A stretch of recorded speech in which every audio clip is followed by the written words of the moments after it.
There is an empty penthouse 40 floors above a city that has stopped meaning anything to you, and you are standing at the window holding a glass you haven't touched. Somewhere below, $10 billion is doing whatever $10 billion does when nobody is watching it. You have 43 contacts under Friends in your phone. You have not called one of them in months. You are trying to remember the last time someone wanted nothing from you, and the memory that surfaces smells like vinegar and salt and a bag of chips split 3 ways on a porch step that doesn't exist anymore. You don't know yet that this is where it ends up. Not tonight.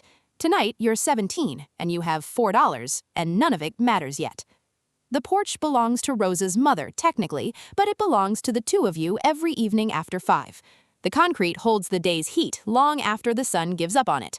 You sit there with your knees against your chest, splitting a bag of chips because $4 between 2 people buys exactly 1 bag and 2 sodas if you're careful about it.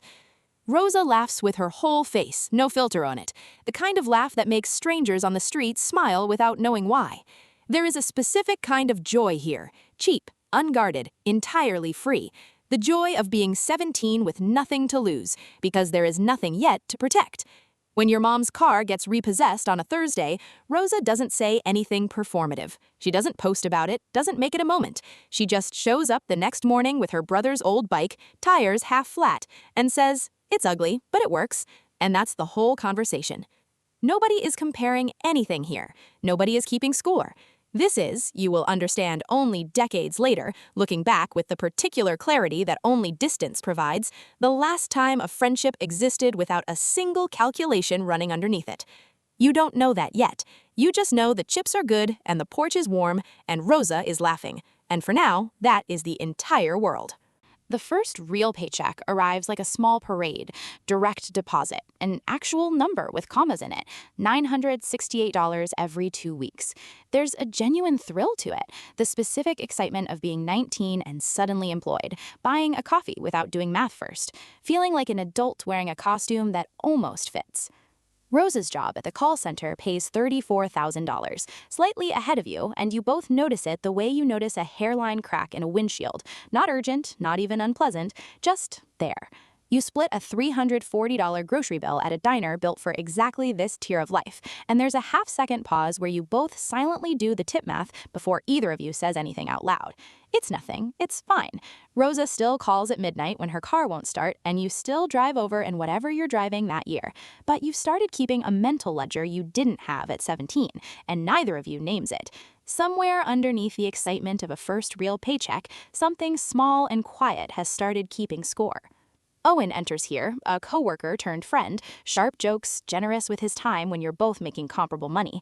There's an ease to this friendship that feels almost like Tier 1 again, a brief, hopeful echo of what uncomplicated used to feel like. At $75,000, you can finally cover a dinner bill without checking your account under the table first. The first time you pick up the tab because you've got this now, Owen goes quiet for a second too long before saying thanks. It's a small thing, a $184 dinner, but something shifts in how he looks at you afterward, like you've crossed into a category he hasn't reached yet, even though the actual gap between you is only $20,000, barely anything, less than a used car. Rosa doesn't have that reaction. Rosa just asks if you're doing okay. Actually okay, because your texts have gotten shorter and she noticed before you did. There's a tenderness in the way she asks, not suspicious, not testing you, just paying attention the way she always has. You tell her you're fine. You believe it when you say it. This is where the group photo starts developing cracks. Nobody photographs Owen, makes a joke, must be nice, after you mention the apartment upgrade, and it lands with more weight than a joke should carry.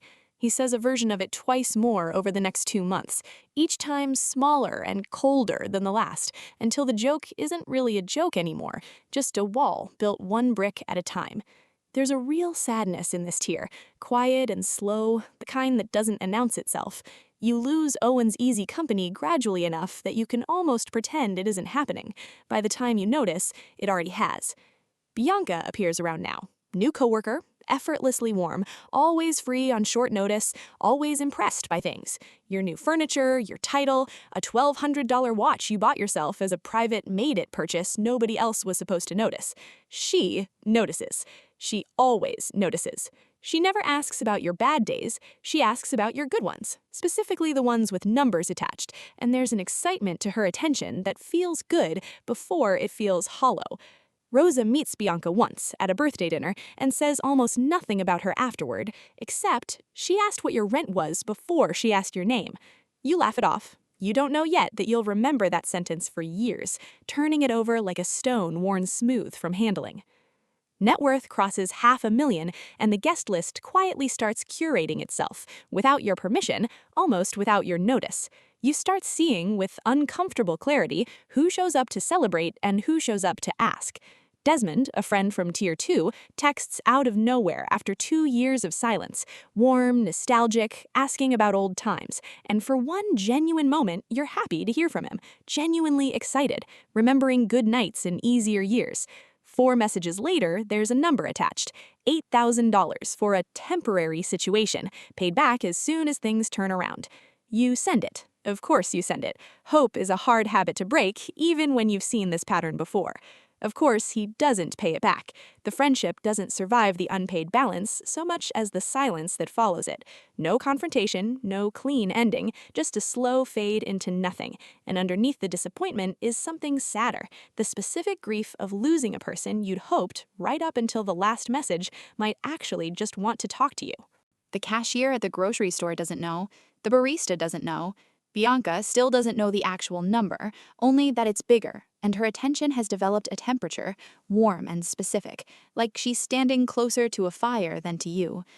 Rosa still calls at midnight. Rosa still doesn't know the number at all. You've started protecting that ignorance on purpose now, not from distrust, but from something closer to reverence. You want one thing in your life the money hasn't touched yet. The old group chat, the one with Owen and 4 others from the Tier 3 years, goes quiet. Not a dramatic ending, just fewer replies, longer gaps, an unspoken agreement that the group has nothing left holding it together. You don't mourn it loudly, you just notice one ordinary Tuesday that you haven't opened the thread in 6 weeks, and there's a specific ache in that kind of ending. No fight to point to, no villain, just erosion.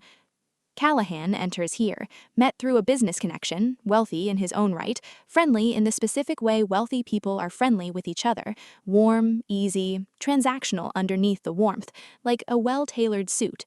Dinners happen at restaurants where the bill never gets discussed, where friendliness functions as currency, and nobody needs anything because everybody already has everything. It feels, for a while, like relief. There's real excitement in it, the ease, the polish, the sense of finally belonging somewhere frictionless. It also feels, if you're honest with yourself at 2 in the morning, like company without connection, a calendar full and a chest still hollow. You're old enough now to recognize the difference, even if you can't yet do anything about it. Everyone is friendly now. That's the strange discovery of this tier. An abundance of warmth, a scarcity of anyone who'd sit on a hot concrete porch with you over a $4 bag of chips. You start testing people, quietly, without telling them, mentioning a bad week without mentioning the number attached to it, watching who leans in and who checks out. Simone passes the test, mostly. She asks good questions. She remembers your dog's name without being reminded. There's a genuine warmth to her that almost convinces you the drought is over. But even she, once, lets it slip that a mutual friend mentioned your net worth casually, like it was public information, like it was the interesting part of you. And something in you goes very still and very tired, the specific exhaustion of having hoped again and having been almost right. You don't cut her off, you just notice the crack, the same way you noticed the one in Rosa's windshield years ago, except now you're the one holding the ledger, and there's a strange, wise sadness in realizing you've become someone who has to keep one at all. Callahan remains a friendly fixture. Dinners, favors exchanged, warmth without weight. It is, by most definitions, a full social calendar. It is also, by the only definition that has ever mattered, mostly empty. And this is how you end up at the window, 40 floors up, holding a glass you haven't touched, running your finger down a contact list of 43 names that mean less to you collectively than a porch step meant when you were 17 with $4 and nothing to protect.